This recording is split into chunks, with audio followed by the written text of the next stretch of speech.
গানটা রিলিজ হওয়ার পরপরই ইট বিং ম্যাসিভ। আমি কি বলেছি আমাকে পৃথিবীতে আনো? আমি তো বলিনি। তো সে তো আমার মাকে ভালোবেসেই বিয়ে করেছে না? সে আমার মাকে কষ্ট তো দিয়েছে। আমার কি অপরাধ? আমার একটা প্রশ্ন সব সময় থাকবে। কোনো জিজ্ঞেস করছো জন্মদাতারে? উত্তর নেই। সে তো কখনো আমাকে কোলেও নেয়নি। হ্যাঁ, তার কারণেই তো আমার জীবনে যত সব জ্বালা যন্ত্রণা। আমার তার নাম নিলেও আমার ঘৃণা লাগে। না খেয়েও থাকতে হয়েছে আমার বাবার জন্য। আমার বাবা বাজার করে তার বোনদের নিয়ে সবাইকে নিয়ে খাওয়া দাওয়া করতেছে। আমার মা আর আমি এদিকে, আমাদের তো মনেও নাই। মিষ্টি একটা বাচ্চা, তারে কোলে নেবে না, আদর করবে না। সে অনেক টর্চার করেছে আমার আম্মুর প্রতি, আমার প্রতি তো করেছেই। এটা তো কি বলবো। আপনি আজকে হাত ঝাড়া দিলে 100 মানুষের 1 মাসের খাবার হয়ে যায়। আপনার পেটে খাবার ছিল না। মানুষ বাইরে থেকে আমাকে দেখলে হয়তো বা ভাববে আমি অনেক খুশি, অনেক হাসি খুশি, খুব Yes. চিল। একদম আমার লাইফে কোনো প্যারা নেই, আমার সবকিছু আছে। কিন্তু এই সবকিছু কি আমার এমনি এমনি হয়েছে একদিনে? না, আমি অনেক ঘুরছি, অনেক কষ্ট পাইছি, সব জায়গা থেকে, সব কিছু থেকে।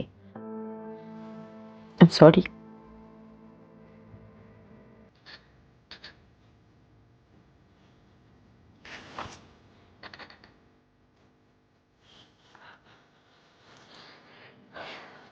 শুধু আমি অনেস্টলি খুশি হয়েছি আপনার থেকে। মানে গানটা রিলিজ হওয়ার পরপরই it being massive it. And আলভিয়ার আপনাকে এত সুন্দর লাগছে আর নাচগুলো এত জোশ। কিন্তু আমি সামনাসামনি দেখে খুব অবাক লাগতেছে যে এত ঠান্ডা ঠান্ডা মানুষ কেমনে হয়। অ্যাকচুয়ালি কোনটা আপনি, ওইটা না এটা? দুটোই। ব্যাখ্যা করেন যে। ব্যাখ্যা বলতে, আমি যখন স্পটে থাকি, সেটা কাজের ক্ষেত্রে হোক, যে কোনো কাজ, ছোট হোক বা বড় হোক, তখন ওইটাই আমার মাথার ভিতরে থাকে। সেটা রিয়েল লাইফে হোক বা ক্যামেরা অন স্ক্রিন হোক। আমি ওই কাজে আসবো, আগে আপনার ব্যক্তি জীবনে একটু অনুমতি দিলে আসতে চাই। পড়ালেখা কোথায়? পড়ালেখা তো নারায়ণগঞ্জে করা হয়েছে। নারায়ণগঞ্জের মানুষ দেখলে আমরা সালাম দেই, ভাই সালাম আলাইকুম, একটু বাড়িতে যাইতে চাই। এরকম হয়েছে, বাট অনেকে বলে, আমি জানি না কেন, আমি তো নিজেই ভয় পাই। বেনিফিট লাগে না এটা একটা নারায়ণগঞ্জের মেয়ে হওয়াতে? সবাই একটুখানি ডরে থাকে। হ্যাঁ, এটা তো আছেই। এটা হয় অনেক ক্ষেত্রে, ভালো লাগে, মাঝে মাঝে একটু ভালো সাজার চেষ্টা করি, কিন্তু ভিতরে অনেক ভয় থাকে। কখনো কখনো মারছেন? হ্যাঁ। কাকে বলার দরকার নেই, কেমনে সেটা বলেন। কিভাবে? ওটা অনেক আগে। আমি বলছিলাম নারায়ণগঞ্জের মানুষ ডাকাইত। বলেন। হ্যাঁ। না, আমাকে যে কোনো একটা বাজে কথা বললো, মানে আচ্ছা। একটা প্রোগ্রাম ছিল হ্যাঁ। শিল্পকলাতে। আচ্ছা। সেখানে শেষ করে আসার সময় সে আমাকে একটা বাজে কথা বলে এবং আমাকে টাচ করার চেষ্টা করে। Very bad. দ্যাট টাইম আমি তার হাতটার সাথে সাথে ধরি। ধরার পর দেন সে আমাকে বলতেছে যে আমার হাত কেন ধরছে। আমি বললাম, তুমি এটা কি করলা? দেন আমার সাথে এক কথা দুই কথা তর্ক করতেছিল। দেন হক স্টিক ছিল। আন্টিকে ফোন করে বলি যে হকি স্টিক নিয়ে আসো। তো আমি ওকে তখন মারি, চর মারি, বাট ও আমার আন্টি আসতে আসতে ও চলে যায়। তখন অনেক খোঁজাখুঁজি করি। অবশ্য তারপর থেকে আমাকে গুন্ডা বলে অনেকেই। বাস এইটুকুই। মানে হকি স্টিক নিয়ে দাবড়ায় বেড়াইছেন, খুঁজে বেড়াইছেন ওরে। হ্যাঁ। আমি সরে, আমার কাছে পানির বোতলটা আছে খালি। আমার ভেরি গুড বয়। নাচ কেমনে শেখা যায়? নাচের বিষয়টা হচ্ছে একদম ছোট থেকে। আচ্ছা। আমার মুখে শুনতাম যখন নাকি আমি অনেক ছোট ছিলাম, আমি ফ্রক পরতাম, তো ফ্রক ধরে ধরে ডান্স করতাম। যখন থেকে বুঝতে শিখি তখন তো টিভি আমার, যদি ওস্তাদ আমরা যেটাকে বলি টিভি দেখে। টিভি খাঁ। হ্যাঁ, টিভিতে যেটা দেখি সেটা কপি করি, একা একা কপি করার চেষ্টা করি। আমার মনে আছে আগে ট্যাপ চলতো, ট্যাপ রেকর্ডারের এরকম।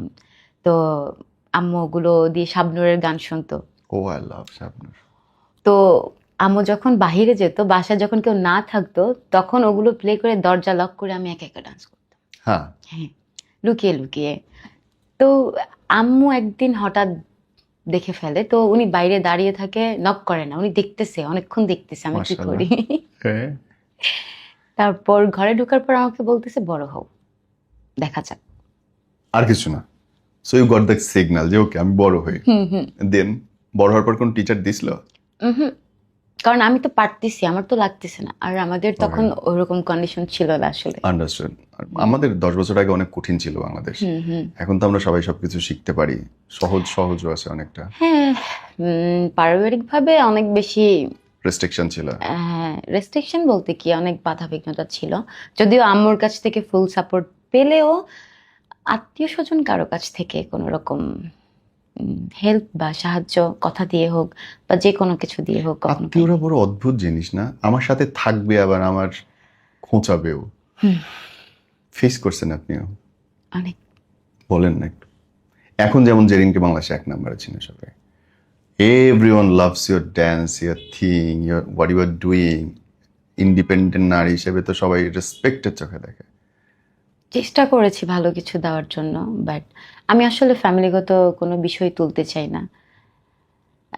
তাদের নাম নিলেও আমার মানে ভালো লাগে না আসলে। আমি আমি এতটা তাদের প্রতি মানে অখুশি যে তাদের নামটাও আমি নিতে চাচ্ছি না। একমাত্র শুধু আমার মা ছিল যে সব সময় আমার সঙ্গ, সব সময়। এবং মাশাআল্লাহ। সে মায়ের আগে আমার খুব ভালো একটা বন্ধু। আমার এমন কোনো কাজ নেই যে সে জানে না, হুম, এবং যে কোনো কিছুর পরামর্শ আমি তার থেকেই নিই। মাশাআল্লাহ। তো হয়তোবা সেজন্য এই পর্যন্ত আসা কোনো কিছুতে। মানে সবকিছুর পেছনে সবকিছুর শুরুতে আম্মা যান। আম্মা, হ্যাঁ। মাশাআল্লাহ। বিদেশে যাওয়াটা কখন কিভাবে? আসলে মিডিয়াতে কিন্তু আমি অনেক বছর, একদম ছোট থেকে, ওই যে বললাম আমার ভালো লাগা একটা কাজ করে। হুম। তো তার মানে this is not your first work? এটা মানে না, এটা বিগ বাজেটের আমার একটা ফার্স্ট ওয়ার্ক, কিন্তু এর আগে অনেক ছোট ছোট কাজ করেছি, অনেক শোতে, ডান্স শোতে আমি আচ্ছা, করেছি, আচ্ছা। মাই টিভিতে, Okay. তারপর ছিল। হ্যাঁ।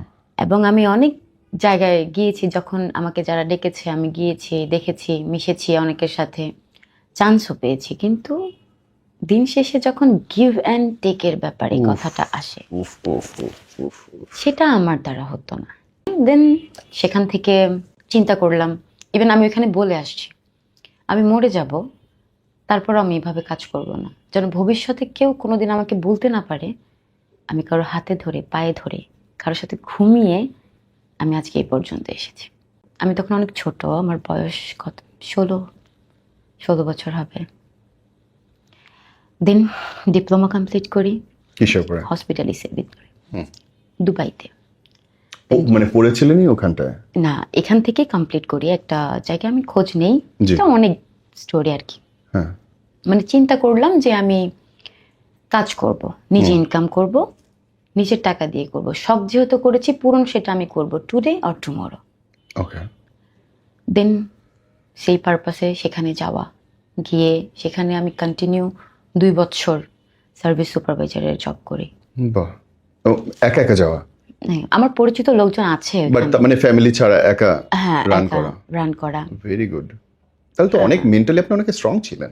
খুব, কারণ আমি এত কিছু আমার জীবনে আমি মাটি দিয়েছি, এটা বলার বাইরে। তো এগুলো আমার কাছে কিছুই না আসলে, আমার কাছে মনে হয় না কিছু। আমি কি মাটি থেকে একটু উঠাইতে পারি? বলেন না। এগুলো বলতে গেলে অনেক মানুষ বাইরে থেকে আমাকে দেখলে হয়তো বা ভাববে আমি অনেক খুশি, অনেক হাসি খুশি, খুব চিল, একদম আমার লাইফে কোনো প্যারা নেই, আমার সব কিছু আছে। কিন্তু এই সব কিছু কি আমার এমনি এমনি হয়েছে একদিনে? না, আমি অনেক ঘুরছি, অনেক কষ্ট পাইছি, সব জায়গা থেকে, সব কিছু থেকে ঘুরে না ঘুরে খাওয়ার কষ্ট ঘুরে করছেন ঘুরে। কখনো? হুম, আপনি আজকে হাত ঝাড়া দিলে 100 মানুষের 1 মাসের খাবার হয়ে যায়। আপনার পেটে খাবার ছিল না। কত সালে? ছোট ছিলাম তখন অনেক।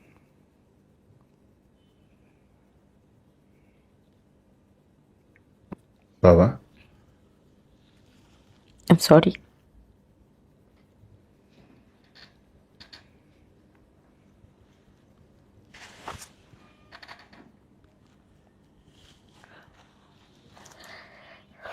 প্লিজ টিস্যু দাও।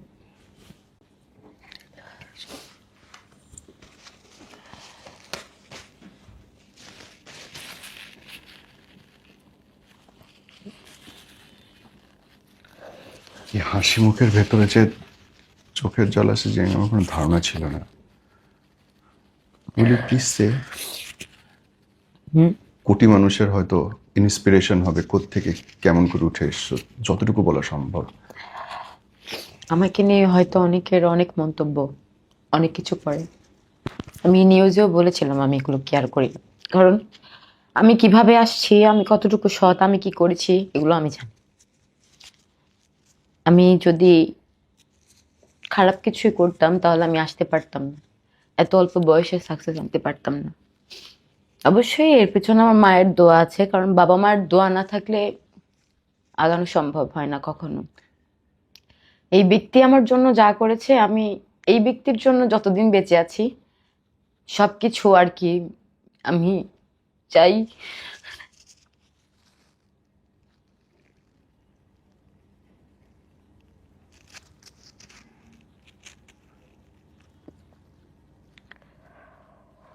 কি করেছে?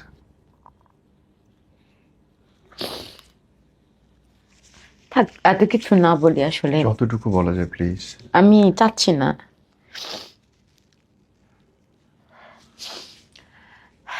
মিডিয়াটা হচ্ছে আমার একটা ভালোবাসা। এখানে আসছি, নিজের শখ ছিল ছোট থেকে, শখটা পূরণ করার জন্য। সে এখনো ছোট ছেলে, এখন অনেক ছোট। হ্যাঁ,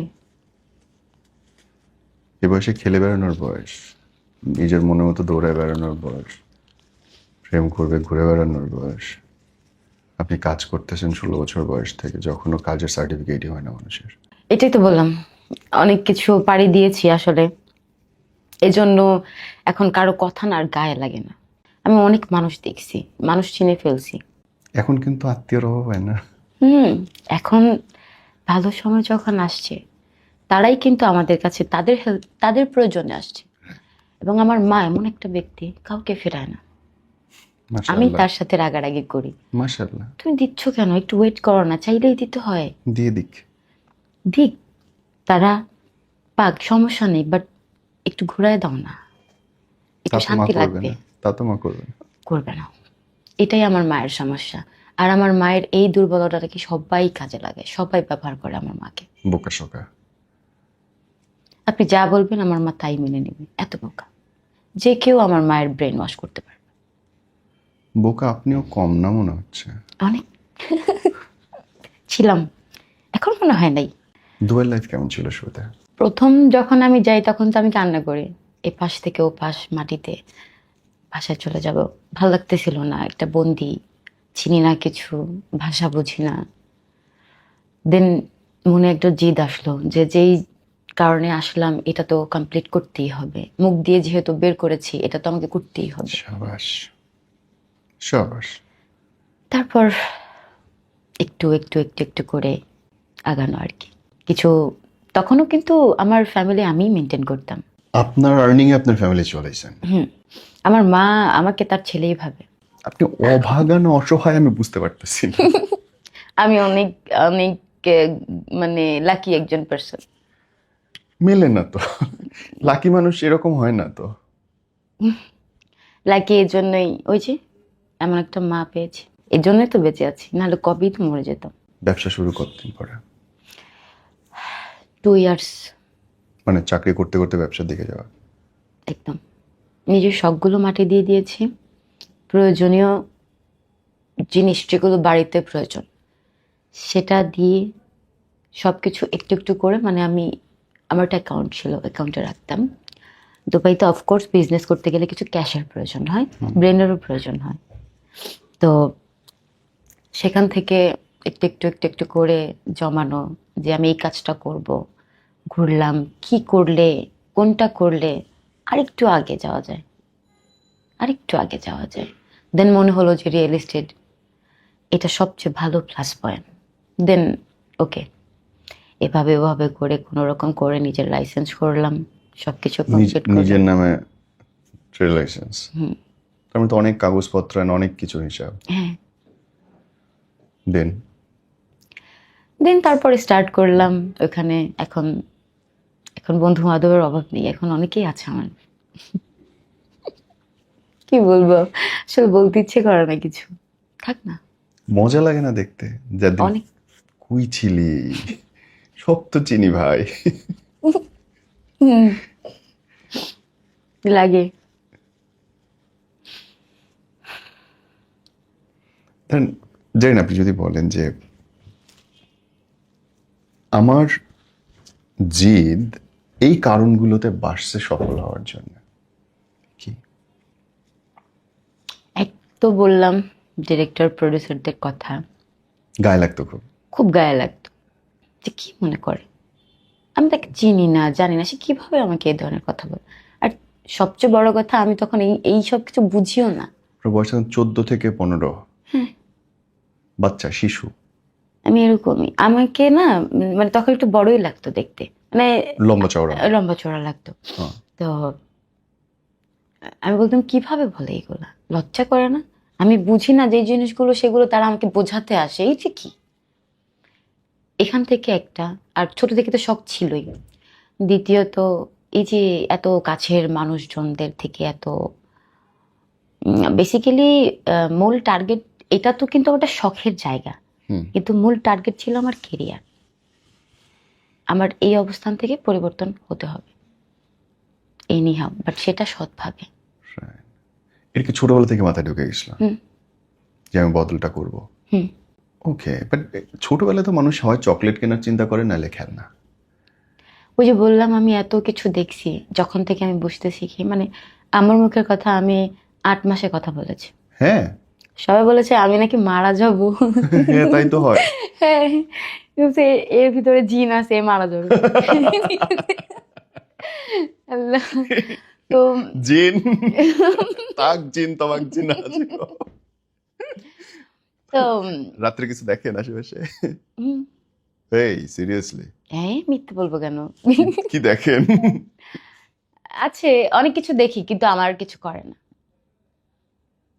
ছেলে জিন না মেয়ে জিন? ছেলে, অবশ্যই ছেলে। অবশ্যই ছেলে। দেখতে কেমন? দেখতে কেমন, ঋত্বিকের মতো নাকি সালমানের মতো? আমি তো চেহারা দেখিনি কখনো, তাইলে কি দেখেন? অনুভব করি নিঃশ্বাসের শব্দ, এরকম কিছু আর কি। হ্যাঁ হ্যাঁ, ওরা কি কাজকর্ম করে না শুধু বসে থাকে? ওরা শুধু বাস দিতে পারে আমাকে। Explain your honour. কেমনে? বাস মানে এই যে আমার জীবনে এত কষ্ট দূর তো করেই না, উল্টা আরো মানে ঢিলা করে দেয় আসলে। কাজকর্ম থামা, এটা এটা করে। Okay, কিন্তু বসে হাঁটে, আমাকে দেখে, এগুলো অনুভব করি। আপনাকে তো জিন না, যে কেউ দেখবে। এহ, ওদের আর কি দোষ বলেন? এরকম সুন্দর হলে তো ভাই ওদের দোষ দিয়ে লাভ নেই। আমি অত সুন্দর না, আমাদের বাংলাদেশে আরো অনেক সুন্দর সুন্দরী মেয়ে আছে। মাশাআল্লাহ। তবে আমাদের পার্টির প্রথম গান আপনি। ধন্যবাদ অনেক, আপনারা এটা ভালোভাবে নিয়েছেন। আমি সাকসেস আমার কাছে মনে হচ্ছে। And it was a big budget. It looks big. It's look gorgeous. How did you do it? Plan কেমনে, কেন মাথায় আসলো and all? একে তো শখের জায়গা ছিল, ইভেন আমার কোম্পানির যত মানুষজন ছিল তারা আমাকে যথেষ্ট পরিমাণ সাহায্য করেছে, যে ক্যারি অন, আমরা আছি আপনার সাথে। তারা জানে তো আমার শখের ব্যাপার, তারা জানে আমার স্ট্রাগলের ব্যাপারগুলা, তারা সবাই আমাকে খুব By ভালোবাসে। the way, you're so confident. The way we speak, it's beautiful. দেন আমি ভাবলাম বাংলাদেশে তো অনেক গান আছে, কিন্তু গান করলে করার মতো করতে হবে, Okay. না হলে না। এই গানটা কেমনে আসলো? প্রথমে এই মিডিয়াতে যখন প্রথম ঢুকি, আমার এই গানের যে ডিরেক্টর, তার সাথে কিন্তু আমার ফার্স্ট পরিচয়। সেও তখন মিডিয়াতে মেবি নতুন, সে এডিটর ছিল। দেন আমি কে? ভাবলাম, নাম কি ওনার? দীপক ভাইয়া। ওকে। তো আমি ভাবলাম যে প্রথম কাজ করব, যার সাথে প্রথম পরিচয় হলো, যার মাধ্যমে, ওনার মাধ্যমে আমি কাজী শুভর একটা গান করেছিলাম, কাজী শুভর। ওকে। চোখের তারা। হুম। ফার্স্ট কাজ ছিল। দেন আমি ভাবলাম কাজটা আমি ওনাকে দিই, না হলে ভাববে আমার দ্বারা প্রথম কাজ করলো, আমাকে ভুলে গেল, যখন জানতে পারবে। আমি চাই নাই তাকে আপসেট করতে। আমি জানি সে একজন এডিটর, বাট তারপরেও আমি তাকে দিই কাজটা। দেন তাকে বলি গান নেওয়ার জন্য। আকাশ দাদাকে তো আমার খুব ভালো লাগে। দেন উনি কথাবার্তা বললো, উনি প্রথমে অন্য একটা গান দেয়, ওটা আমি বলি যে না আমার এটা ভালো লাগতেছে না, অন্য কিছু আর একটু বেটার, এই এই এই টাইপের হবে, কারণ আমি নাচতে ভালোবাসি, আমার নাচতে হবে। আমি জানি না আমি নাচবো, এই হচ্ছে বিষয়। আমি নাচবো। হ্যাঁ। তো পরে বলো ঠিক আছে, দেন এই প্রেমের নদী আসে 2 মাস এই গানটার পেছনে শুধু চুজ করতে লিরিক্সে। ইভেন আমি যেদিন শুট করি ওই দিন আমি গান হাতে পাই, এতটা টাইম নিয়ে এই গানটা করা হয়েছে। ওয়েট, মানে মিউজিকটা আগে হয়েছে কিন্তু গানটা তখনো ফাইনাল হয় নাই, না শুটের দিন গান আসছে। হুম, বাপ রে বাপ রে বাপ। মানে একটা লং প্রসেস। দেন আমি প্র্যাকটিস ছিল কতদিন এটার, নাচের প্র্যাকটিস? নাচ আমি 2 দিন করছি। আলভি তো আসেইনি আসলে। হ্যাঁ, উনি ব্যস্ত ছিল, ওনার নিজের না, কাজ ছিল। Alvi is very good friend of me. আমি সেটা চিন্তা করছিলাম যে তাহলে উঠাইলো কেমনে এত তাড়াতাড়ি। ওই যে যখন উনি আসলো ফ্লোরে তখন সবাই মিলে আর কি উঠে মেকআপ দিছে? রুমে হ্যাঁ উঠাইলো। আমার তো প্রয়োজন ছিল না, বাট তারপরেও গেলাম সবার সাথে আরে একটু। কনফিডেন্ট অন দ্য প্রয়োজন ছিল না। অফকোর্স আমি বলবো এটা, আমি জানি, তুমি কেন বলবো না। অন্য কোনো বিষয় বলতে পারবো না। নাচটা? নাচ, নাচের ক্ষেত্রে কোনো কম্প্রোমাইজ নেই আমার আসলে। আর আরেকটা কোরিওগ্রাফি কে করছিল এটার? এটার কোরিওগ্রাফি করছে কি যেন রোহান বিল্লাল আর Okay. হচ্ছে প্রতিভা। ওকে, হুম। বাট খুব সুন্দর, খুব সুন্দর ডান্স মুভমেন্ট গুলো, খুব সুন্দর। সেট কোথায় ছিল? এটা এফডিসি 6 নম্বর ফ্লোরে ছিল। পুরো দিন লাগছে? আমাদের ওভারনাইটের কারণে কিন্তু আমাদের কস্ট আরো বেড়ে গিয়েছিল। 11টার পর হয়ে গেছিলাম। হ্যাঁ, মানে আমাকে 1.5 দিনের প্লাসের বিল দিতে হয়েছিল। তো অনেকে শুনলে বলে যে না এত বাজেট হবে না, এরকম থাকে না কিছু কিছু মানুষ। আমি তো জানি, বাট আমি না কোথাও কম্প্রোমাইজ করিনি। এমন একটা ব্যক্তি বলতে পারবে না যে আমার এই কাজ থেকে মুখ গোমড়া করে গিয়েছে, প্রোডাকশন বয় থেকে শুরু করে। আশা করি আমি বলতে পারবো, আমার কথা যদি জিজ্ঞেস করা হয় তারা বলবে যে না আপু খুব ভালো। আমার সাথে আমার কি লাগবে না লাগবে এটা দিয়ে দেয় একজন প্রোডাকশন বয়। আমি তাকে 1 গ্লাস পানিও তার থেকে চাইনি। প্রোডাকশন বয়ের কাজই পানি দেয়, তারপর আপনি চাচ্ছেন না, তার মানে there is something, some feelings, যে ফিলিংস এর কারণে আপনি তাকে বলছেন না, অর্ডার করছেন না। অনুভূতিটা কি? আমার নিজের তো হাত আছে, কেন আমার এত দেখাতে হবে? আমি কষ্ট করে এসেছি, আমি জানি। আমার সামনে পানি, আমি নিতে তো পারি। আমার কেন ওকে ওইখান থেকে এনে আমার এখান থেকে পানি দিতে বলবো কেন? আর তাছাড়া আমার ম্যানেজার ছিল আমার পাশে, আর ওই ছেলেটা ছোট ছিল। ছোট কি আমার পাশে হবে মনে জানি না, যাই হোক। তা আমার কাছে এই জিনিসগুলো আর কি লাগছে। ইভেন একটা মজার বিষয় শেয়ার করি, ওইখানে আলবি তো অনেক হাইট, আমার তো অত হাইট না। তো আপনি তো অনেক লম্বা, কি বলেন? না, আমি কিন্তু আমার কস্টিউমের সাথে ম্যাচ করে ঠিক এইতটুকু হাই হিলস আমার পড়তে হয়, এবং এটা আমার 16 ঘন্টা প্লাস পায়ে ক্যারি করতে হয়েছে। ডান্স তো আছে ব্যথা হয়ে যাওয়ার কথা তো। খুব। এবং হাই হিলস পরে ড্যান্স। বাট চিন্তা করেন আমার অবস্থা কি ছিল ওই দিন। আমি কতটুকু ভালোবাসলে এই কাজটাকে বিন্দু পরিমাণ নড়চড় করিনি কোথাও। মাশাআল্লাহ। আমি চ্যালেঞ্জ করব, কেউ পারবে না। 16 ঘন্টা একটানা এই নাচ, একদিনে তোলা পুরা গান। খুলেই তো নাই, তবে একবার খোলা হয়েছিল, খুব ব্যথা করতেছিল। দেন ওইখানে প্রোডাকশনেরই একজন লোক ছিল, উনি আমার জন্য গরম পানি করে নিয়ে আসছিল পায়ে দেওয়ার জন্য। আচ্ছা, এই এই এই ডিফারেন্সটা বলুন তো জারিনতে। ধরেন যখন আপনি নিজে ছোট মানুষ আর্টিস্ট হিসেবে শুটে আসলেন, আর যেদিন আপনি প্রডিউসার কাম ইনভেস্টর হিসেবে শুটে আসলেন, হাউ ইজ দ্য ডিফারেন্স? যেমন কেমন লাগলো, বা মানুষের অনুভূতি কি ছিল, মানুষের চোখ কেমন ছিল? মানুষের কি বলবো, এক্সপ্রেশন তো এক একজনের এক এক রকম ছিল। আমি তো মানুষ চিনি, আমি তাদের চোখ দেখলে বলে দিতে পারি তারা কি নজরে আমার দিকে তাকিয়েছে। এত এত মানুষ দেখে ফেলেছি এইটুকু বয়সে, কি বলবো। তবে ওইখানে অনেকে এসেছিল, অনেক পরিচালক, অনেক কে এই মেয়ে এত, মানে কারো সাহস হয় না একটা ইউটিউবের গানের জন্য এত বাজেট নিয়ে কাজ করবে। তো অনেকে এসেছিল আমাকে দেখার জন্য, অনেক নিউজ চ্যানেল থেকেও এসেছে যাদেরকে বলাও হয়নি আসার জন্য। তো এটা ভালো লাগছে আমার কাছে যে না দেখুক, যেহেতু আমি একদিন বলেছিলাম যে যদি কখনো নিজের টাকা হয় নিজের টাকা দিয়ে নিজেই কাজ করব। ভালো লাগতেছিল তখন, অনেক বেশি ভালো লাগতেছিল। Can I ask your love life how it is? এটা খুবই বাজে, আমি কিন্তু অনেক প্রেম করেছি, অনেক। এটা সবাই করে প্রেম। উচিত, হ্যাঁ অসুস্থরা করে না খালি। হ্যাঁ, যাদের disturb গলদ আছে। নাই তারা কি করবে আসলে। তো এখন একজন ভালো মানুষ খুঁজতে গিয়ে 5টা প্রেম করা তো আমার অপরাধ ছিল না, অফকোর্স। True. কারণ আমি তো ভালো মানুষ, আমি চিন্তা করেছি ও খারাপ দেখে কি ও খারাপ নাকি, না তো এই চিন্তা করাটা কি আমার ভুল হয়েছে? না। তো এখন বলবে হ্যাঁ জেরিন খান এত প্রেম করেছে, এটা কোন ধরনের কথা? ওই যে প্রিন্সকে চুমু দেওয়ার আগে ব্যাংকে চুমু দিতে হয় তো। ফ্রগ প্রিন্স বলে। হুম। আছে এখন কেউ লাইফে? উম, আছে, পছন্দ করি, বলা হয়নি জানে হয়তো, এভাবে, তো কমপ্লিকেটেড লাগছে শুনতে। হয়তো সেও করে আমার মনে হয়, বাট আমি চাচ্ছি না, এখন এখন এগুলো নিয়ে ব্যস্ত আছি তো। থাক, থাক না, একটু বড় টড় নসিবে হই। থাকলে এমনি আসবে, যদি থাকে নসিবে। আপনি আপনি আসবে। সবচেয়ে কিউট কোন প্রস্তাবটা ছিল? প্রপোজ করছে খুব কিউটলি, এরকম কোনো গল্প থাকলে বলে না। কিউটলি প্রপোজ বলতে বেবি কালে আর বড় কালে? বাচ্চাকালে তো প্রেম একটা ছিল, কি বলবো, খুব মজার বিষয়। বলে না। আমরা আগে যেখানে থাকতাম, তো নারায়ণগঞ্জে কোন জায়গায় থাকতেন? এটা হচ্ছে আদমজি, আদমজি, ওকে। আদমজিতে তখন অনেক ছোট আমি, তখন আমি হাফ প্যান্ট পরি মনে হয়, বিড়ালের মাথা, মেও। হ্যাঁ হ্যাঁ হ্যাঁ, ওই ওই প্যান্টগুলো আম্মু নিয়ে আসতো, পিঙ্ক কালার রেড কালার, মেও মেও বলে, মেও প্যান্ট। হ্যাঁ, জামাও ছিল না তখন, আমি এত ছোট, তখন একটু বড় হয়েছি তখন। ওই ছেলেটা মাদ্রাসায় পড়তো, হ্যাঁ, এবং ওদের পাশের বাসায় আমরা থাকতাম।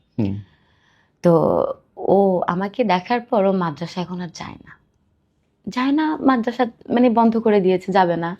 তো পরে উম, আমাকে ঈদ কার্ডে, মানে ঈদ ঈদ কার্ড হতো না আগে, ওগুলো কিনে দিত ঈদের সময়, আমার জন্য চকলেট নিয়ে আসতো, হাসতো। ও মাদ্রাসায় টোটালি যাওয়া বন্ধ করে দিছে, বাড়িতে বলতেছে আমি স্কুলে, মানে ওইখানে তো সারাদিন থাকতো, আমাকে দেখতে পারবে না। আচ্ছা আচ্ছা আচ্ছা। ওগুলা না তখন তো বুঝতাম না, এখন এগুলো ভাবলে অনেক হাসি পায়, মানে ও কি কি করতো আমার জন্য, ঠিক আছে। কিউট। আর আগে তো চিঠি দেওয়ার উপায় ছিল ঈদ কার্ড। হ্যাঁ, ঈদ কার্ড, ঈদ কার্ডের ভিতরে আমাকে সালামিও দিত। হ্যাঁ, আয় হায়, ও টাকা পাইছে কই থেকে? ওদের ও কি সাইজ ওই রকমই সাইজ না বড় সাইজ ছিল? না, ও আমার থেকে মোটামুটি বড়ই ছিল। ও ওকে। তো আমার থেকে কত 4-5 বছরের বড় ছিল আর কি। আচ্ছা, তাহলে একটু বুঝে তখন। বুঝে, হ্যাঁ। তো ছোটরা কখনো প্রস্তাব করছে, প্রপোজ করছে বেবি? হ্যাঁ, একদম ছোট। আমাকে বলতেছে যে তুমি প্রেম কেন করো? কি কেন? তোমাকে আমার তো ভালো লাগে, আমি তো বললাম আমি তোমাকে বিয়ে করব।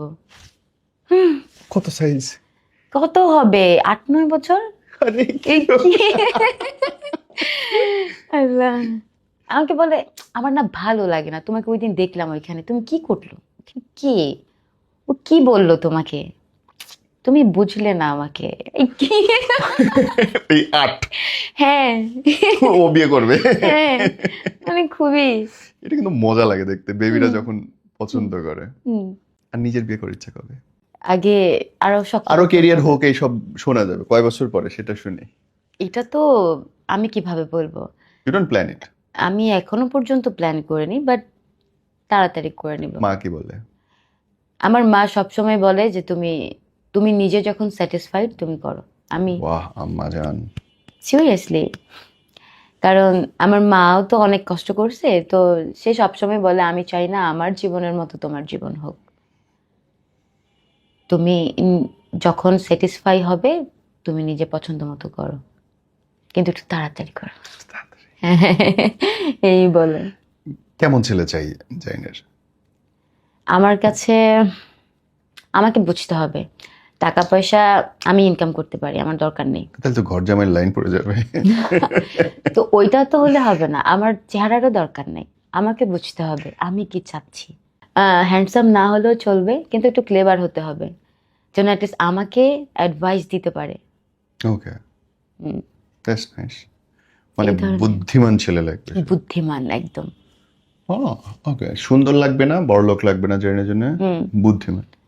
ওকে, বুদ্ধিমান ব্যাচেলার ছেলেগুলা নক করেন। আমার কাছে সিভি দেন, আমি ঘটক বাবা, কোনো অসুবিধা নেই। ম্যাচ মেকিং করে দেবো আমরা।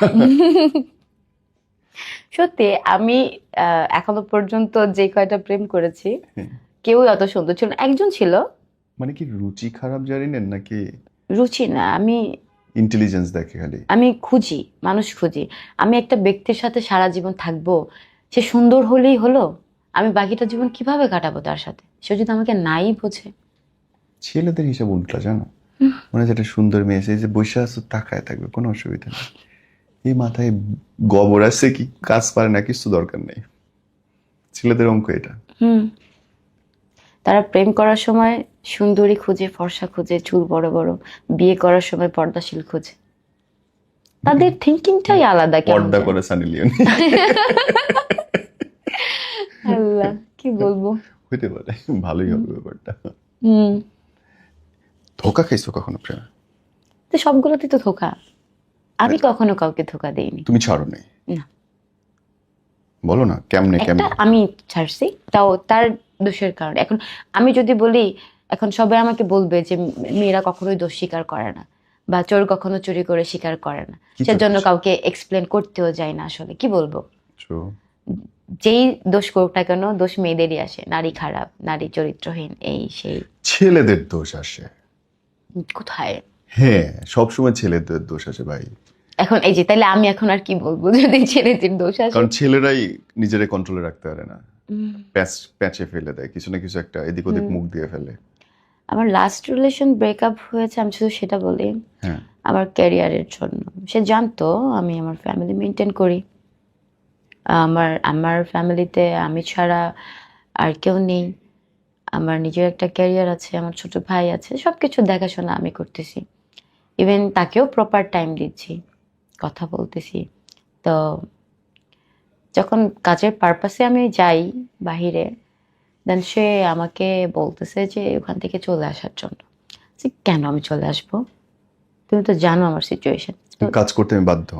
হুম, হ্যাঁ। তুমি তো জানো আমার অবস্থা। সে স্টুডেন্ট, ঠিক আছে, সে আউট অফ যে কোনো একটা কান্ট্রিতে আছে, আমি বলবো না। ওকে। সে আমাকে বলল যে আমি তোমাকে মান্থলি 30,000 টাকা দিব, তুমি চলে আসো।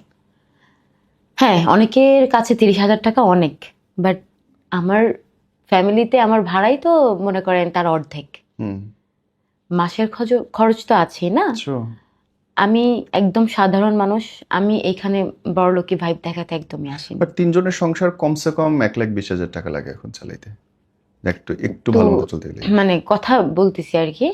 তার উপরে ছোট ভাইটাকে পড়াশোনা করাচ্ছি মাদ্রাসাতে, হ্যাঁ। ঠিক আছে।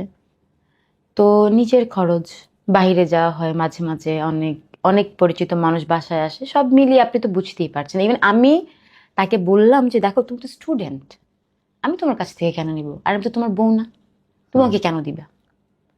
আমি তাকে এই কথাটাই বলি। দেন তারপর বলতেছে যে না, আমার ফ্যামিলির রেপুটেশন খারাপ হবে জানলে। আমার ফ্যামিলিতে আমার বাবা একটা ভালো পজিশনে আছে, আমার বাবা লাইক মানে বিচার টিচার করে আর কি, এরকম টাইপের কিছু হবে। তাই আমি বললাম, তারা কি দেখতেছে নাকি আমি এখানে আছি কি নাই? আমরা তো এখন একটা সম্পর্কে আছি। হুম দেন আমি তাকে বললাম যে তুমি আমাকে একটু টাইম দাও, আমি কাজটা চেঞ্জ করে একটা ভালো কাজে নিচ্ছি। হুম তো সে আমাকে টাইম দেয়নি, ইগনোর করা, মেয়েদের সাথে গেম টেম খেলা, এগুলোতে। দেন আমি অনেক রিকোয়েস্ট করছি, অনেক, সে শোনেনি। খুব খুব ভাব দেখাইছে। দেন ওকে ফাইন, আমার কাছে আমার ফ্যামিলি আগে। একে তো আমি তাকে টাকার জন্য মানা করছি, সে একজন স্টুডেন্ট, সে সেখানে পড়াশোনা করে, সেখান থেকে সে আমাকে দিতে চাচ্ছে, আমি সেটা কিভাবে নিই? তারও তো একটা খরচ হাত আছে। পাইতা নেওয়াটা তো সম্মানের কিছুতেই না। কিছুতেই না। আর Right. আমি ছোট থেকে একদম আলাদা টাইপের, একদম হুম। আমি কারো কাছ থেকে হাত পাততে একদম পছন্দ করি না। হুম আমি দিয়েছি, অনেক মানুষকে দিয়েছি, ফেরত পাওয়ার জন্য এখনো পর্যন্ত কাউকে দিইনি। যেগুলো দিয়েছি দিয়েছি। এটা না, আমি খুব রেসপেক্ট করে গেল আমার আপনার প্রতি। কেন ভাই, যে আমার পেশাকে সম্মান করে না সে আসলে আমাকে ভালোবাসে না। অফকোর্স। এবং যে আমার পরিবারকে দেখতে পারবে না, আমি তার সাথে থাকার কোনো রিজন থাকে না। You did beautiful things. তো ছাইরা তো ঠিক করে, আপনি তো ছাড়েন নাই অ্যাকচুয়ালি ভাই। এইটাই তো কথাটা। সে বলতে পারে আমি করছি, আমি কি না। করছি? আমি তো বাধ্য হইলাম। তুমি তো বাধ্য করলে, আমি তো তারপরে তোমাকে রিকোয়েস্ট করলাম এতবার, তুমি তো চান্সই দিলা না আমাকে। তুমি 1 সপ্তাহ টাইম দাও আমাকে বাড়িতে যাওয়ার জন্য। বিদেশের বাড়িতে 2 বছরের আগে কি কোথাও থেকে কি বের হওয়া যায়? মানে কি বুঝিনি এই লাইনটা? 7 দিনের টাইম কিসের টাইম? মানে 1 সপ্তাহ সময় দিয়েছে আমাকে, জব চেঞ্জ করতে হবে। আরে ভাই, আমি ডিপ্লোমা কমপ্লিট করে একটা জায়গায় আমি গেলাম। মানে ও কি ছুরি ঘুরাইতেছিল লাইফে? ও আসলে সাইকো আমার মনে হয়। আন্ডারস্ট্যান্ড। ওকে আমি এমন একটা টাইমে ওর মানে সঙ্গ দেই যে ও অনেক ডিপ্রেস ছিল, ব্রেকআপ, ওর 8 বছরের রিলেশনশিপে ছিল। দেন আমাকে বলছে যে আমার হৃদয়ে 1000 পিসের টুকরো টুকরো হয়ে গেছে, এটা কেউ জোড়া দিতে পারবে না। আমি বলছি, চেষ্টা করি, দেখি। আমার মানুষকে খুশি করতে ভালো লাগে।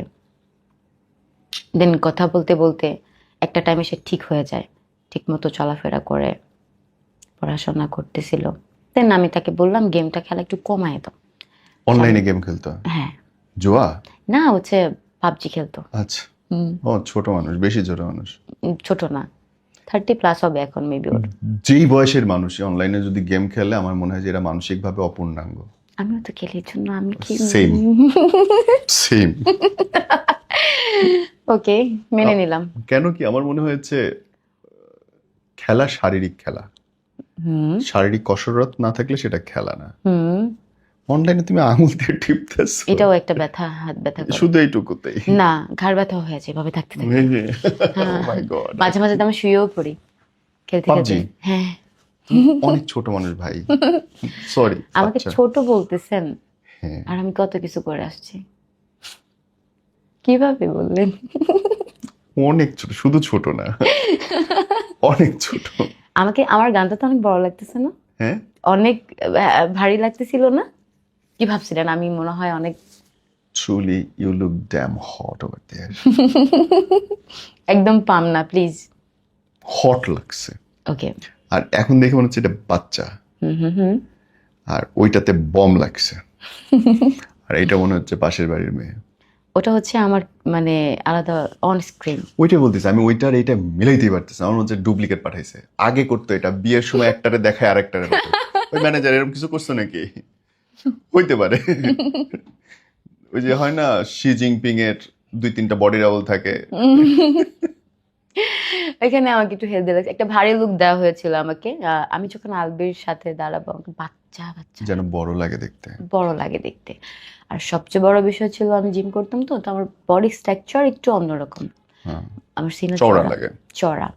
তো আমাকে কোন ব্লাউজ ভালো লাগে সেটা তো আমি জানি। এখন ডিরেক্টর ডিমান্ড করছে ওই ড্রেস, তো ফার্স্ট কাজ ছিল, এই জন্য আমি একদম তর্ক করে নাই। বাট জোস লাগছে,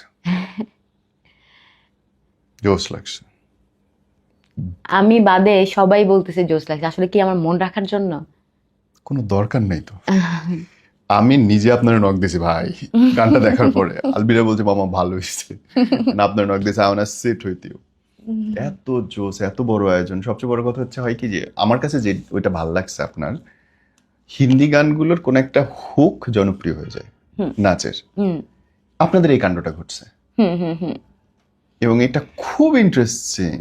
নাচের ওই অংশটা খুব জনপ্রিয়, হ্যাঁ। এবং পিপল লাভস ইট। এত স্মুথ, ইজি, দেখতে ইজি লাগে। হয়তো আমি নাচতে পারি না, অনেকে তো ধরতেও পারে না এই স্টেপটা। অনেক ভালো ভালো ডান্সার, ইভেন আমিও হচ্ছে দুবাইতে আমার একটা ফ্রেন্ড আছে, খুব ভালো ডান্স করেন। মানে আমি ওর ডান্সের একটু ভক্ত, নেপালি। হ্যাঁ, ও আমার হুকি নেপালিরা স্টেপ এত ধরতে পারে না। জোস, এত জোস। কিন্তু ও আমার প্রেমী নদীর গানের এই হুকি স্টেপটা ধরতে পারে না। আমার ওকে শিখাইতে হয়েছে। কোথায় আমি ওর থেকে শিখবো? আমার ওকে শিখাইতে হয়েছে প্রায় 10 মিনিটের মতো। দেন ওকে, যেহেতু ডান্সার অবশ্যই পারবে, কিন্তু আমার যে ওকে শিখাইতে হয়েছে, এটাই আমি মানে ভাবতে ভাবতে শেষ যে কিভাবে, হাও। অনেক স্মুথ তো, হ্যাঁ, অনেক স্মুথ। এটাই। আচ্ছা, মানুষ বলে হাবিবি come to Dubai, how is Dubai? Dubai খুব সুন্দর, খুব। ওখানে যখন আমি যাই, প্রথম তো বন্দি ছিলাম। যখন কেমন লাগে শুনতে বন্দি? মানে কাজ, রুম, অফিস, মানে আমাদের কোম্পানি থেকে তো রুম ছিল না। জি, রুম কাজ একটা বোরিং হয়। যখন আমি সেখান থেকে বের হই, যখন আমি দেখি। ফ্রেন্ড হইতে কতদিন লাগছিল এখানে? ফ্রেন্ড, বন্ধু খুঁজতে, বন্ধু হইতে? আমি অনেক চুজি। আমি সহজে সবাইকে বন্ধু বানাই না। আমি সবার সাথে মিশি, সবার সাথে কথা বলি, কিন্তু বন্ধু বানাই না কাউকে। Friendly to everyone but not friend? না, সবার সাথে friendly but not close friend. এই খোলামেলা পরিবেশে যাইতে কতদিন লাগছে, যে একটু গল্প করা যাবে মানুষের সাথে, এরকম মানুষ হইতে? নাকি এখনোই হয়নি? Don't say. কখনো আমি বলবো না যে আমি কারোর সাথে খোলামেলা আড্ডা দিয়েছি গিয়ে। I don't like that. ওদের সাথে কিসের আড্ডা দিব দরকার ছাড়া? আমি এখন খুব সেলফিশ, প্রয়োজন ছাড়া কারো কাছে যাই না। আমার না মাঝে মধ্যে মনে হচ্ছে একটা, মানে আমার এই জায়গাটা আমার খুব মনে হচ্ছে একটা ফটোকপি দেখতেছি। I don't have any friend to talk. আমার মনে হয় যে বন্ধুরা ক্ষতিই করে, হুম বাঁশই দেয়। হুম টাকার বাঁশ মাইনা নেওয়া যায়, হুম তাই না? হুম। শুধু বাঁশই দেয়। ওকে, আসেন না তারপরে। তো দুবাই আসলে খুব সুন্দর, খুব ভালো লাগে আমার। আমি এবার লাস্ট, আমি এত বছর ধরে সেখানে থাকি, এবার লাস্ট মেবি আমার একটা স্বপ্ন পূরণ করতে আমার এতদিন লাগছে। যেমন কি বলবো, সেটা হচ্ছে সরি, কেউ উল্টাপাল্টা কমেন্ট যেন না করে। বিষয়টা হচ্ছে আমি বুর্জ খালিফা যখন আমি প্রথম দেখি, আমার খুব শখ আমি সেখানে থাকবো, ওটা ভিতর থেকে দেখবো, সামনে থেকে দেখবো হ্যাঁ। কেমন। এইটা পূরণ করতে করতে আমার কত 2017 সালে ওইটা আমি চোখে আমার পরে, মানে ওটা থাকতে 17, হবে। 18, 19, 20, 21, 22, 23, 24, 25, 26, 25, 8 বছর। হ্যাঁ 25-এ, তখন আমি ফার্স্ট ওইখানে থাকি। ও, ওর ভেতরে ছিলেন মানে ওইখানকার হোটেলগুলোতে? হ্যাঁ, বড়লোকস, এটা আমার একটা শখ ছিল। বড়লোকস। কত বছর লাগলো? 8। 8টা বছর। কিন্তু যারা এখন দেখবে তারা কি বলবে, আমি না অনেক কিছু থিঙ্কিং করি, বুঝছেন? আমি অনেক মানে ওভার থিঙ্কার, মানে এটা তো খুব মুশকিল। হ্যাঁ ওভার থিঙ্কাররা কোনোদিন শান্তি পায় না, সারাক্ষণ টেনশন করতে থাকে। হ্যাঁ, এই জন্যই তো আমার এই অবস্থা।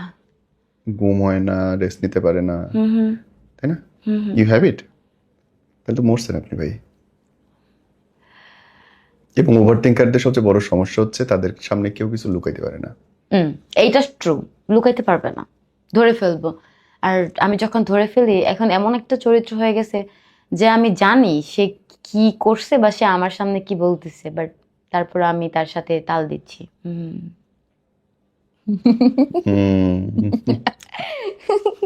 এটা মজা, সব জানা জোনার পরে। এটা ভালো লাগে একটা। বন্ধু বান্ধব কি আছে এখন? আড্ডা মানে উঠবস করা মানুষরা কেমন, আশেপাশের মানুষগুলো? এমনিতে তো নর্মাল ফ্রেন্ড অনেক আছে, যেহেতু আমি গেম খেলি, গেমিং ফ্রেন্ড আছে, তাদের সাথে গেমই কথা, মানে বাচ্চা কাচ্চার কথা, হ্যাঁ। আমি তো বাচ্চাই না। ইয়া। শেখদের সাথে পরিচয় হয়েছে কোনো বড় শেখ?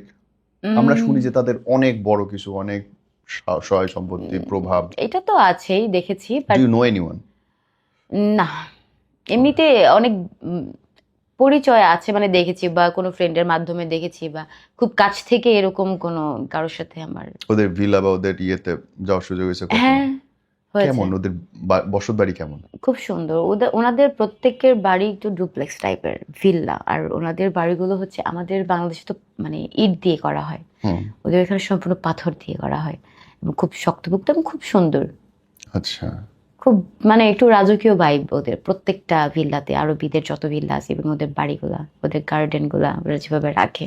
ইভেন ওইখানে তো হচ্ছে প্রতি ইয়ারলি আপনার পুরোনো বিল্ডিংগুলোকে রেনোভেশন করে, যেটা আমরা করি যে কাজটা, এটা আমাদের একটা প্লাস পয়েন্ট। ও, that's your company, right? Yeah, renovate করা, renovation, maintenance, maintenance. Okay. Electric, plumbing, everything. নিজের কোম্পানি এগুলা? হ্যাঁ, আমার কত মানুষ আছে নিজের কোম্পানিতে কাজ করে? আপাতত 16 জন আছে। মাশাআল্লাহ, নিজের বয়সের চাইতে বেশি মানুষ কাজ করে।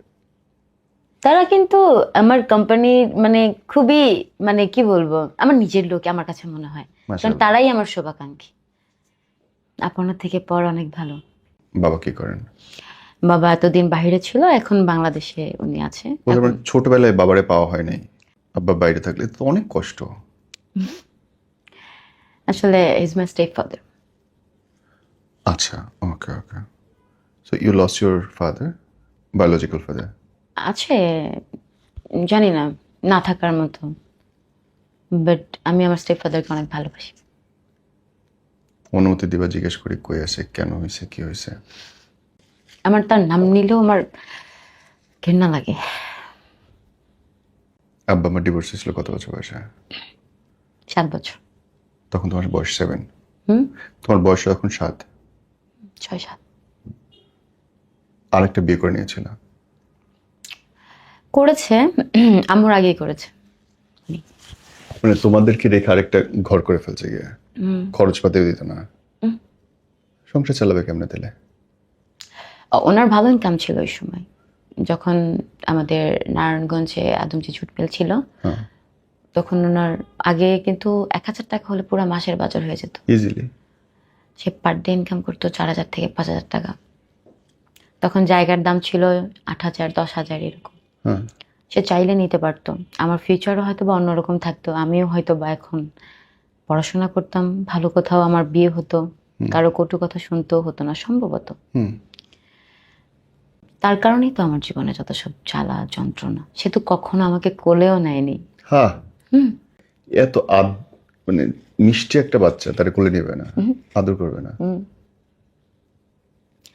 সে অনেক টর্চার করেছে আমার আম্মুর প্রতি, আমার প্রতি তো করেছেই, এটা তো কি বলবো। এজন্য আমি তাকে কখনো ক্ষমা করবো না। আরো অনেক কিছু আছে যেগুলো আসলে বলা ঠিক না। যত হোক সে আমার বাবা, সে ভালো থাকুক, তার হিসাব আল্লাহ নেক, আমি তার কাছে কোনো হিসাব নিতে চাই না। এবং এখন যতটুক পারি, যদি আমার মনে হয় আমি ওনাকে হেল্প করার চেষ্টা করি দূর থেকে, বাট আমি ওনাকে ভালোবাসি না। তার মানে তোমার যে ছোটবেলার কষ্টের কথা মন বলছিল, ওটার রিজন কি বাবা? হুম। ছোটবেলায় যে কষ্টের কথা বলছিলে সেটার কারণ কি উনি, পিতা, হুম। ফাদার? না খেয়েও থাকতে হয়েছে আমার আমার বাবার জন্য। আমার বাবা বাজার করে তার বোনদের নিয়ে, সবাইকে নিয়ে খাওয়া দাওয়া করতেছে, আমার মা আর আমি এদিকে। আমাদের তো মনেও নাই। কোনো সন্তান না খায় থাকবে আর বাপ খাবে, এটা আমি লিখে দিলে বিশ্বাস করি না। সবাই তো আর এক না আসলে, সবাইকে তো এক বলা যাবেও না। কতদিন ছিল এরকম কষ্ট দেয়? আব্বু আম্মুর তারা যখন সেপারেশনে যায়, তারপর আমার আম্মুই আমার চাওয়া পাওয়া পূরণ করার চেষ্টা করে। দেন আমরা ভালোই ছিলাম, মানে উনি যাওয়ার পর থেকে ভালো ছিলাম। আমার এমন কোনো চাহিদা নেই যে আমার আম্মু চেষ্টা করেনি রাখার, পূরণ করার। ইভেন তার সেই জিনিসগুলো এখন আমি পূরণ করার চেষ্টা করতেছি আসলে, তাকে কতটুকু দিতে পারি দেখি। আম্মাকে গেট ব্যাক করা যায়? শুধু আম্মাকে আমি শুধু মরার আগে দেখতে চাই যে সে খুশি আছে। আমার বাবা যেটা তাকে দেয়নি আমি চেষ্টা করি তাকে সেগুলো দেওয়ার। এই আর কি। অবাক লাগে না মানুষ কেমন নৃশংস হয়? ছোটবেলায় মনে পড়ে? তখন থেকেই মাথায় আর কি, যে মানুষের না জেদ থাকতে হয়। অনেকে বলে না যে ছেলেরা জেদ ধরলে বাদশা আর মেয়েরা, হুম। এটা ভুল। ধরলে ধরার মতো ধরতে হবে, তাহলেই আগানো যায় আমার মনে হয়। আমি না খেয়েও ছিলাম, এমনও সময় গেছে। আমার মা পাশের বাসাতে ভাতের মার গালতো, সেটা নিয়ে এসে আমাকে খাইয়েছে, আমার মনে আছে। ক্ষুধার যে একটা কষ্ট, সেখান থেকে আমি আমি তখন থেকে না বুঝতাম, সব বুঝতাম, কোনটা ভালো কোনটা মন্দ আমি বুঝতাম। আর তখন থেকেই না, আমি জানি না আল্লাহর আমার আমার প্রতি আলাদা কোনো ভালোবাসা আছে কিনা। আমি যতটুকু জানি এতিমদের আল্লাহ অনেক ভালোবাসে, বুঝতাম সবকিছু। বাট তুমি তো এতিম না। হুম। তুমি তো এতিম না ভাই। আমার থেকেও তো ছিল না। আমার বাবা যদি মারা যেত, আমি যদি শুনতাম যে সে মারা গেছে, আমি মেনে নিতাম। কিন্তু সে তো ছিল, তার সব কিছু ছিল। আমার কি অপরাধ? আমি কি বলেছি আমাকে পৃথিবীতে আনো? আমি তো বলিনি। সে তো আমার মাকে ভালোবেসেই বিয়ে করেছে না? সে আমার মাকে কষ্ট তো দিয়েছে। আমার কি অপরাধ? আমার একটা প্রশ্ন সব সময় থাকবে। কোনদিন জিজ্ঞেস করছো জন্মদাতারে? উত্তর নেই। বলছিলে যে জিদ থাকতে হয়, কিন্তু জিদে তো সরি ভাবে বলতেছি, ধরো মেয়ে যদি সুন্দরী হয়, কম বয়সী হয়, সবাই তো ব্যবহার করতে চায় সেটা। ব্যবহার তো সবাই করতে চায়। আমার ক্ষেত্রে আমি কি করেছি, আমাকে যারা ব্যবহার করতে চেয়েছে তাদেরকে ব্যবহার করে আমি রাস্তা পার করে এসেছি, এবং এটা সবারই করা উচিত। মেয়েদেরকে সবাই অসহায় ভাবে, মেয়েদেরকে আরো শক্তপোক্ত হতে হবে। আমাকে লাইনটা খুব সুন্দর লাগছে, আমাকে একটু ব্যাখ্যা করবা? অফকোর্স এটা শিখতে হবে, এটা জানতে হবে যে তারা, আমার অপোনেন্ট যে আছে, সে আমাকে কি বলতেছে, সে আমার সাথে কি করতে চাচ্ছে। বুঝতে পারলেই তুমি বাদশা, না বুঝতে পারলে তোমার রাস্তা এখানে ক্লোজ।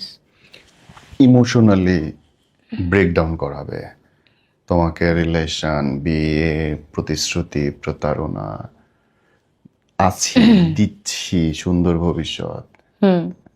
আমি তো আসছি, হুম। কিসের চিন্তা, এই এই শব্দগুলো তো একটা বড় বড় টোপের মতো করে তো সামনে হ্যাঁ, কাটাইছো কেমনে, পার হইছো কেমনে? কষ্ট হয়েছে যদিও, কষ্ট তো হয়েছেই। প্রথম তো বুঝতাম না, কিন্তু যখন বুঝলাম তখন তাদেরকেই ব্যবহার করলাম। আমার প্রয়োজন হয়েছে, কথা বললাম, আমার প্রয়োজন হয়েছে ফোন দিলাম, কিছু জানার প্রয়োজন ফোন দিয়ে জানলাম। ইভেন আমার বয়স যতটুকু, আমি তখন মানে মুভ অন করার জন্য কারোর কাছ থেকে অ্যাডভাইস নিতে হবে, আমার মানে বন্ধু মনে করতাম বা ভাই ডাকতাম, তারা সিনিয়র পার্সন ছিল, কেউ আমার সমবয়সী না বা আমার থেকে 2-1 বছরের বড় না, তারা সবাই যথেষ্ট সিনিয়র, যেন আমি এটা থিঙ্ক করতাম আমি তাদের কাছ থেকে কিছু জানতে পারি। আমি ব্যবসায়ীদের সাথে বন্ধুত্ব করতাম, ব্যবসায়ীদের সাথে বন্ধুত্ব করলে ব্যবসায়ী হওয়া যায়, চোরের সাথে বন্ধুত্ব করলে চোর হওয়া যায়। That's the fact. নাইস। তো এভাবে এভাবে জানা। এইটুকু একটা মেয়েকে আসলেই ধরো, I don't know about Dubai, but বাংলাদেশের পার্সপেক্টিভে বলো তো বোন, পসিবল তোমার বয়সে একটা মেয়ে সব কিছুর বাইরে এসে এইভাবে করে দাঁড়ানো? সম্ভব, ইচ্ছা শক্তি থাকতে হবে, পারবি। ইচ্ছা শক্তি বড় জিনিস। আমি কোথায় ছিলাম? সবাই বলে যে ধরো বাপ বলতেছে করবা না, ভাই বলতেছে করবা না, বয়ফ্রেন্ড বলতেছে তুমি এদিকে যাবা না, জামাই বলতেছে তুমি ব্যবসা চাকরি করবা না, হাউ দেন একটা মেয়ে দাঁড়াবেটা কেমনে? তারা যদি প্রপার তাকে দেখে রাখে তাহলে কেন যাবে? আমার যদি ওরকম একটা জায়গা থাকতো আমি কেন আসতাম? হয়তো বা আমার শখ ছিল, আমি কোনোভাবে বাসাতে মানানোর চেষ্টা করতাম, রিকোয়েস্ট করতাম, আমার শখ আমি করব, ইনকাম করার জন্য তো না। হইলে হইতো, না হইলে নাই, ওই সাবজেক্টগুলো একদমই টোটালি ডিফারেন্ট। বাট স্ট্রাগল করে ফ্যামিলি থেকে অবহেলিত হয়ে সব জায়গা থেকে মানে ছিন্ন বিচ্ছিন্ন একটা অবস্থাতে তখন কি করা, মনকে শক্ত করা, সেখান থেকে কিভাবে নিজের পায়ে দাঁড়ানো যায় সেটা। বাট অবশ্যই হালাল পথে, হালালের রাস্তায় গেলে তুমি টিকে থাকতে পারবে, সঠিক। কিন্তু হারাম পথে গেলে তো বিস্ফোরা হয়ে বাড়ায় শেষ। যায় শরীর থেকে। যারা থাপ করে ওঠে না, তারা আবার থাপ করে নেমে যায়। একদম সঠিক। একটু একটু একটু একটু করে 13 বছর বয়স থেকে আজকে আমি জারিন খান। আমি নীরব খান। খানরা খারাপ, ভালো না। খুব মাথা গরম, মাথা কিন্তু আছেই, তাই না? মাথা যেমন গরম তেমন আবার ঠান্ডাও হয়ে যায় সাথে সাথে। রাগ হয় কি কি নিয়ে? রাগ হয়, ধরো আমি একটা কথা বলতেছি, মানে আমার অপোনেন্ট পার্সন যদি গুড লিসেনার না হয়, আমার মেজাজ গরম হয়ে যায় খুব। আমি তাকে একটা কথা বলতেছি, শুনবে তো নাকি? সে অন্য কাজে যদি ব্যস্ত থাকে, আমার মেজাজ গরম হয়ে যায়। কি সে কি আমাকে ইগনোর করতেছে? আর কত ইগনোর সহ্য করবো, ধুর, মানে এরকম একটাই চলে আসে। সবচেয়ে খুশি হয় কি পাইলে? সবচেয়ে খুশি হয় আমার সাথে কেউ ভালো আচরণ করলে, একটু মিষ্টি করে কথা বললে খুব ভালো লাগে। কারণ আত্মীয় স্বজন কখনো ভালোবাসা, সুন্দর করে ডাক দেওয়া, এগুলো আমি পাইনি আসলে। তুই তো পুতুলের মতো একটা বাচ্চা, তোমাকে তো সবার আদর করার কথা। জানি না কেন করে না। একদম বারবি ডলের মতো তুমি। আমি জানি না ক্যামেরায় কেমন লাগছে কেমন না আপনারা দেখতেছেন, আই ডোন্ট নো, ক্যামেরা মিথ্যাবাদী এবং ক্যামেরা অনেক উল্টাপাল্টা কথা বলে, বাট বাস্তবে ভাই তুমি পুতুলের মতো দেখতে। জানি না। মানে স্নেহ করে, মাথায় হাত বুলায় যেরকম মেয়েদের বাচ্চাদের, ইউ আর দ্যাট। আমি পাইনি এটা কখনো, বাট নাও ওই যে বললাম আমার স্টেপ ফাদার, আমি তাকে অনেক ভালোবাসি, সে আমাকে যথেষ্ট ভালোবাসে। আমি বাসায় যদি একটু দেরি করে যাই, আমার আম্মু ফোন করে না, আমার বাবা ফোন করে, তুমি কোথায়? সুইট। এবং আমি রুমে থাকি, আমার রুমে কখনোই প্রবেশ করবে না, পর্দার বাইরে থেকে ডাক দেবে, আম্মু খেতে আসো। খুব ভালো লাগে, খুব শান্তি পাই। এই জন্যই বোধহয় বলে জন্ম দিলেই বাপ হয় না। মাশাআল্লাহ, আমি দোয়া করি আল্লাহ ওনারে সুস্থ রাখুক, আপনার মাকে আল্লাহ সমস্ত সুখ দেখার সুযোগ দিক, তার সন্তান সেগুলো যেন তার পায়ের কাছে হাজির করতে পারে। আরেকটা ইন্টারেস্টিং ব্যাপার আছে আমার মার মুখ থেকে শোনা। আমার বাবা তো এরকম উল্টাপাল্টা ছিল তখন, তখন তো আমার বড় ভাই ছিল। আমার ভাই মোটামুটি কিন্তু ভালো জায়গায় বড় হয়েছে, যেমন তখন আমার দাদার কাছে ছিল।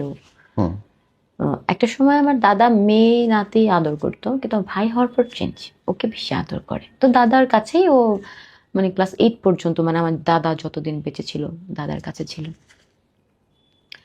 তো আমি হঠাৎ যখন জানতে পারে, ফিল করে আমি আছি বা আমি হব, সে একদম রাখতে চায়নি বাবার কারণে। আসলে সে অনেক চেষ্টা করেছে, ফেলে দেওয়ার জন্য। হ্যাঁ অনেক কিছু খেয়েছে, তার মুখের কথা যে আমি কি করতাম, একটা অমানুষের কাছে এনে আমি তোকে কেন কষ্ট দিব। দেন অনেক নাকি সে ট্রাই করছে, বাট আল্লাহর জিনিস আল্লাহ তো দিবেই। মাই গড। দেন সে এখন কান্না করে আর বলে যে আল্লাহ হয়তো এই জন্যই তোকে নেয় নেই ফেরত, আমার জন্য। আমার কলজাটা কাঁপা উঠছে জানেন, কলজাটা কাঁপা উঠছে। মানে মা কিরকম একটা পজিশনে গেলে তার বৈধ সন্তানকে দুনিয়াতে আনতে ভয় পাইতেছে, হুম কত বাজে কিছু সে দেখতেছে হুম। যে হইতেছে তার সাথে। আমার মায়ের জায়গায় যদি অন্য কেউ থাকতো না, হয়তো বা আমাদেরকে ফেলে রেখেই চলে যেত অন্য কারোর সাথে। এটা চিন্তা করেন ডিপলি। 12 বছর, এক যুগ চেষ্টা করেছে আমার বাবাকে ভালো করার জন্য। এবং এর মধ্যে সে টাকা পয়সা দিচ্ছে না, খোঁজ নিচ্ছে না, থাকছে না। আম্মু কাজ করতো বাইরে, আম্মুর কাছ থেকে সে টাকা চাইত। রিয়েলি? নিশ্চয়ই আম্মা আবার দিত, নেও স্বামী। কি করবে, ভালো হয়নি দেখি, আন্তরিকতা দেখাই। সে যে পরিমাণ টর্চার করছে, এগুলো আমি মানুষকে বললে আমার বাবাকে গালি দিবে, আমি চাই না আমি ছাড়া অন্য কেউ গালি দিবে। গায়ে হাতে তুলছে। কি বলেন, 12 বছরে সব মিলে 1 মাস হবে হাত তুলে নাই, আর বাদ বাকি দিন। No way, no way. আল্লাহ মাফ করুক। জানি ইউর এ ফাইটার ভাই, ইউর এ টাইগ্রেস। মানুষ খারাপে আগুনে পড়লে উঠে আসার শক্তি পায় না, পুড়ে মরে যায়। বিপদে পড়লে ধাপাস করে সেন্সলেস হয়ে যায়। আমার জায়গায় অন্য কোনো মেয়ে হলে আমার মনে হয় হয়তো মারা যেত, না হলে একবারে খারাপ হয়ে যেত। আপনার কি মনে হয়? I see you a innocent, pretty tiger. But truly আমার কোনো ধারণা ছিল না আজকের এপিসোডটা আমার এইভাবে যাবে। আমি when I saw your song, I felt এটা তো একটা আদরের বাচ্চা, তো একটা উড়াউড়ি করে প্রজাপতি টাইপের মানুষ হবে। ডিপ ইন ডাউন তার ভেতরে এত কিছু, এত ঝড়, এত অন্ধকার, এত কষ্ট। বিশ্বাস কর ভাই, তুমি যখন আমাকে বলছিলে যে ভাই এটা একটা অন্য জিনিস হবে আপনার সাথে আমার বসলে, and I have seen it now. আমি বলেছিলাম আমার একটা হিস্টোরিক্যাল পডকাস্ট হবে। আমার অনেক ওজন লাগতেছে, আমার নিঃশ্বাস অনেক ভারী হয়ে আছে। আমি আমি আমি আসলে প্রস্তুত ছিলাম না আজকে এটার জন্য। আমি তো এখনো অনেক কিছু বলিনি, আরো শেষ আছে অনেক। আমি এমনি এমনি তো এরকম হয়নি।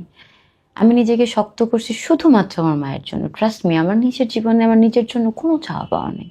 আমার শুধু একটাই চাওয়া, আমি মৃত্যুর আগ পর্যন্ত আমার মাকে সুখী দেখতে চাই।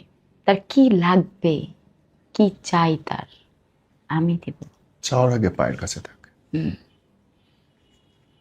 চাই। আমি দোয়া করি যাই বাংলাদেশের মেয়েরা শিখুক তোমার কাছে শক্ত হওয়াটা। আমি দোয়া করি সবাই যেন ভিডিওটা দেখে আর মেয়েটাকে নমুনা নেন যে বিপদ আসলে পড়ে যেতে হয় না। Oh my God.